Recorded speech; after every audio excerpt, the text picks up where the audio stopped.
ابو الحسن ندوی صاحب انتقال کر گئے، وہ بھی اپنی کتاب میں تاریخ دعوت و عزیمت میں یہی لکھ رہے ہیں۔ اور یہی نہیں بلکہ ایک بہت بڑے تحریک کے بانی مولانا مودودی صاحب ہیں، انہوں نے بھی اپنی کتاب کے اندر لکھ مارا۔ اصل بات یہ ہے، پردہ اٹھا دوں میں؟ ہاں، اصل مسئلہ کیا ہے؟ یہ مولانا امداد اللہ مہاجر مکی ایک دیوبند میں اور ایک بریلی میں، ایک ہی سکے کے دو رخ۔ ان جاہل مولویوں کی طرح گدھے نہ بنو، ان جاہل ملاؤں کی طرح اندھے رولے لنگڑے نہ بنو۔ مومن کی علامت یہ ہے کہ کوئی بھی خبر اس تک پہنچتی ہے اس کی تحقیق کرتا ہے، بغیر تحقیق کے وہ فیصلہ۔ اگر آپ پہلی مرتبہ ہمارے چینل پر تشریف لائے ہیں پلیز سبسکرائب کر لیجئے۔ بڑے بڑے حکیم الامت بھی لکھتے جا رہے ہیں، بڑے بڑے تنظیموں اور تحریکوں کے لیڈر بھی لکھتے جا رہے ہیں۔ ابو الحسن ندوی صاحب جو بہت بڑے مولانا تھے، انتقال کر گئے، وہ بھی اپنی کتاب میں تاریخ دعوت و عزیمت میں یہی لکھ رہے ہیں کہ مشائخ چشت نے ہندوستان میں اسلام کو متعارف کروایا، استغفر اللہ۔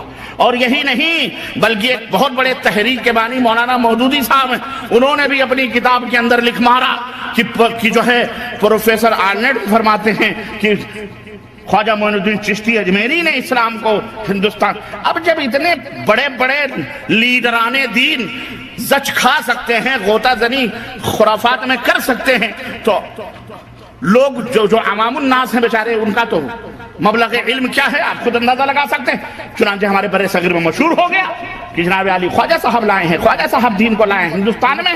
ہند کے راجہ کون ہیں؟ بولو، ہند کے راجہ کون ہیں؟ معین الدین چشتی اجمیری لائے ہیں۔ اب صاحب دیکھو، صاحب وہی رٹ رہے ہیں کہ نہیں رٹ رہے؟ خواجہ صاحب نے 600 برس چھٹ اسلام کے 600 برس کے بعد خواجہ معین الدین چشتی اجمیری کہاں پیدا؟ سنجر میں پیدا ہو رہے ہیں۔ وہ جو افغانستان سے ادھر کا علاقہ ہے ماورا النہر کا، پیدا وہاں ہو رہے ہیں۔ کہاں سے ٹھوکریں اوکریں کھاتے کھواتے مجاوری کرتے ہوئے، قبر پوجتے ہوئے داتا گنج حجویری کے مدار پر تین سال تک مراقبہ اور پتہ نہیں خرافات اور جھاڑو کشی کرتے کیسے وہ اجمیر پہنچے، جو راجاؤں اور ٹھاکروں کا دیش تھا جسے راجستھان کہتے ہیں، اجمیر کے۔ اور وہاں پہنچ کر کے انہوں نے اپنے چند 600 یعنی 600 برس تک اسلام غیر ہندوستان میں آئے نہیں۔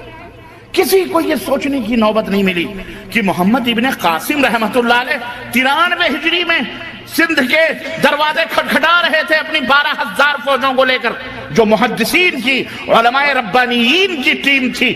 12,000 مجاہدین سندھ کے دروازے کو کھٹکھٹا ہی نہیں رہے تھے، بلکہ گھوڑوں کی ٹانگوں سے ملتان اور سندھ کی سرزمینوں کو سبزہ زار بنا رہے تھے، رحمت و شفقت کا جو ہے شامیانہ کر رہے تھے، اور لوگ جوخ در جوخ اسلام قبول کر رہے تھے۔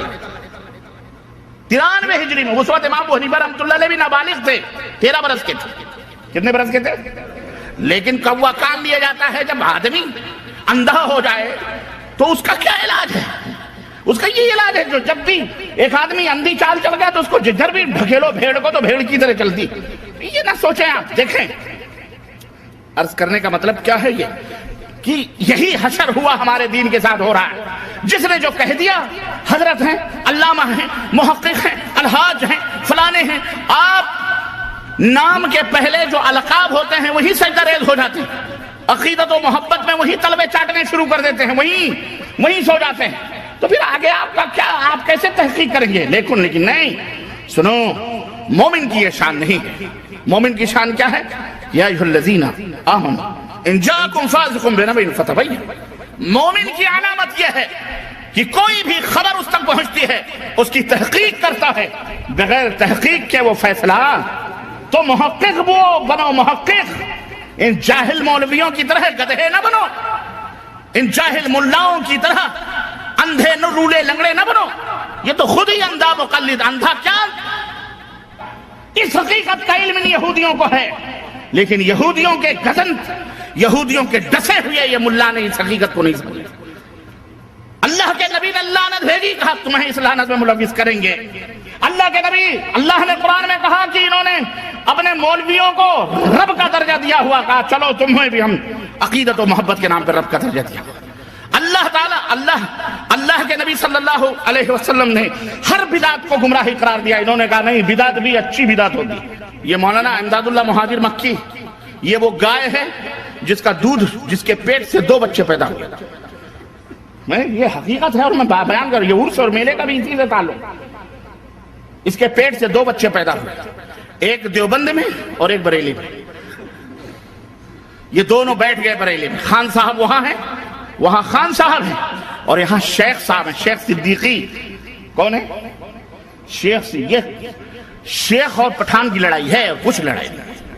اور واللہ بدلا یہ شیخ اور پٹھان کی لڑائی ہے, یہ دین کی لڑائی. دین تو اس لیے انہوں نے بنا لیا ہے تاکہ روٹی بوٹی اگر ادھر جا رہی ہے تو ادھر بھی روٹی بوٹی آئے, ورنہ یہ دونوں ایک ہی رخ کے, ایک ہی سکے کے 2 رخ ہیں. ایک ہی روپیہ ہے, اس کے 2 رخ ہیں. اس کی تہوں میں جاؤ گے تو تمہیں یہ حقیقت ملے گی. طاہر القادری اس زمانے کا ایک بہت بڑا دجال ہے.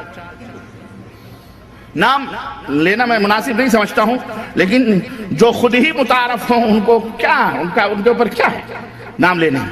اس نے اپنی ایک تقریر میرے پاس موجود ہے, اس میں اس نے یہ کہا ہے کہ ایک بزرگ گئے جب مدینہ تو دور ہی سے روتے ہوتے فضائل بیان کر رہا ان حضرت کے درگاہ, تو دیکھا کہ سائے گنبد خضرا میں ملگجے اندھیرے میں چند کتے بیٹھے ہوئے تھے. تو حضرت بھی چند کتے بیٹھے تھے تو حضرت بھی جا کے آلتی پالتی مار کر ان کتوں میں بیٹھ گئے, اور کہتا ہے میں تو حضور کے دربار کا کتا نہیں کترا ہوں. کترا, کتے کی بھی تصغیر کترا. کہتے ہیں میں تو کترا ہوں, کترا حضرت کے چوکھٹ کا. حضرت جا کر کے اس کتے میں بیٹھ گئے, لیکن وہ کتے بھاگے نہیں. کیوں؟ وہ معمولی کتے تھوڑی تھے. وہ کتے ہوتے تو نہ بھاگتے, وہ کتے نہیں تھے. وہ نہ جانے کہاں سے آئے ہوئے اولیاء اللہ تھے جو وہاں آرام کر رہے تھے. بھاگے نہیں اس لیے وہ کتے نہیں تھے, بھاگ جاتے تو وہ کتے. ہم نے کہا تو اپنے بزرگوں کو کتا کہہ لے, تو کتا, تیرا باپ کتا, ابن الکتا, کتے کا کتا کتا ہی ہوتا ہے. تو مومنوں کو کتا نہ کہے, یہ کتے کی نسل ہوگی اس لیے کتے. اسلام میں کوئی مسلمان کتا نہیں ہوتا, کتے کتے ہوتے ہیں, اس لیے ان کی زبانوں سے بھی وہی کتے والی بات نکلتی. میں کہتا ہوں تو کہتے ہیں ربانی کتا کہتا ہے. میں کیوں, میرے باپ کو کیا پڑی کسی کو کتا کہنے کی؟ وہ خود ہی اپنے آپ کو کتا کہتا ہے. جو خود ہی اپنے سر پہ جوتا مارے اس کو جوتا مارنے کیا پیدا. وہ اللہ نے زندگی میں لعنت رکھی ہوئی, تو آپ اس کو لعنت کر کے کیا پاؤ. عرض کرنے کا مطلب یہ ہے کہ یہودیوں نے ہمیں کہاں کہاں یہ 22 رجب المرجب امام ابو حنیفہ کے استاذ امام جعفر صادق جن کے نام کی فقہ بھی بنی ہے, فقہ جعفریہ. استاد کی فقہ نہیں مانتے, شاگرد کی فقہ لے کے چلتے ہو, نہیں سمجھ آئی. اور بیچارے وہ شاگرد اپنے امام کے لیے استاد کے لیے لڑتے ہیں کہ فقہ جعفریہ نافذ کرو نافذ کرو. لڑتے کیوں فقہ جعفریہ؟ استاد کی کیوں مخالفت کرتے ہو؟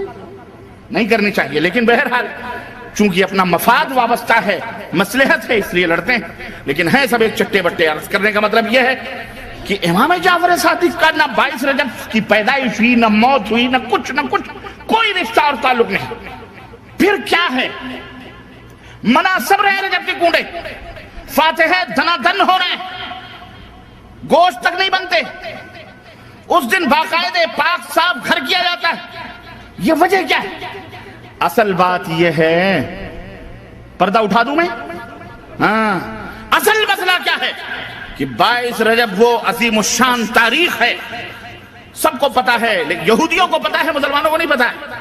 جس عظیم الشان تاریخ کو ایک عظیم رہنما, وحی کا لکھنے والا, نبی کریم صلی اللہ علیہ وسلم کا اپنی زبان میں کہہ لیں تو سالہ,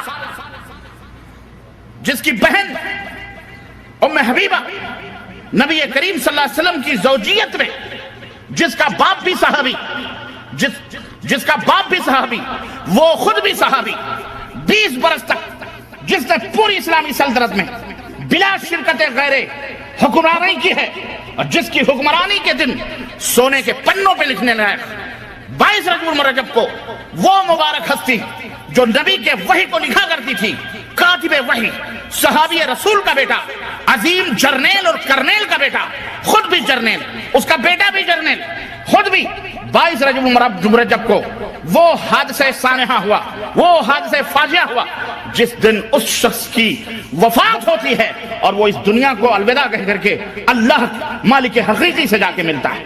22 رجب کی تاریخ وہ رجب تاریخ تھی جس نے یہودیوں کے چھکے چھڑائے تھے، جس نے یہودیوں کے دانتوں سے پسینے نکلوائے تھے۔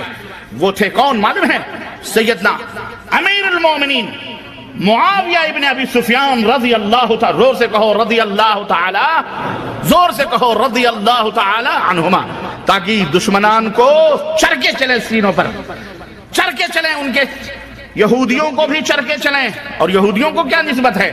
لیکن انہوں نے جو ذریتیں چھوڑی ہیں اپنی اولاد، جو امیر معاویہ کو گالیاں دیتے ہیں، ان کے بیٹوں کو گالیاں دیتے ہیں، ان کے سینوں کے اوپر چرکے چڑھائیں۔ وہ اپنے آپ کو مسلمان بھی کہتے ہیں۔ ہم کہتے ہیں جو صحابہ کو گالی دے، جو صحابہ کی توہین کرے، اس کا اسلام میں کوئی حصہ ہو سکتا